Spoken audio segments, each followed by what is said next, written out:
ƙago na zago.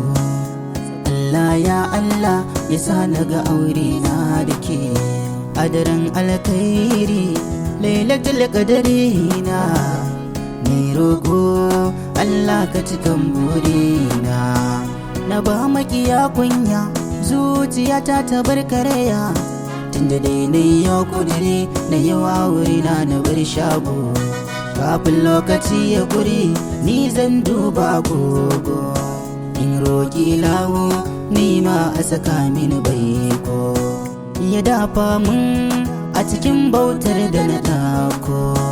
Ta yin aure sunnar manzan da ya aiko.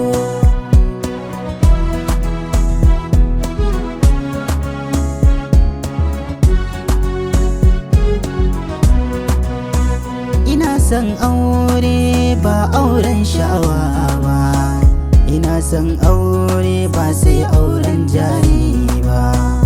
Ina son aure ba dan yin aure sake ba, sai dan cika sunnar manzon mu madubin duba. Matar da nake so Allah ya san kudirina, mai ɗabi'un gaske wacce take tausayina. Mara'atu saliha ni ita ce fatana, mai ɗeban kewa ta ɓoye daga sirrina.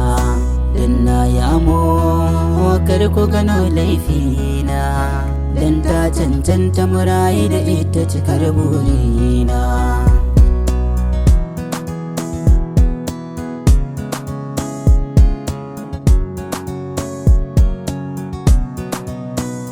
Allah na gode ka ban wacce nake nema, cikin mutane ni ma zan da girma. Banni gun komai za saka har da nima, ba a bar ni a baya aure ya sani a dama. Yau na san mata mai man addu'a ta nema, sa'a na tarar gun komai banda na dama. Ummina ga matata, abbana ga matata, dangina ni ma ga matata, abokaina ku taho nan ga matata. Ku sa mana albarka zuciyar mu ta bar shakka, miyo aure na sunna mu ci barka.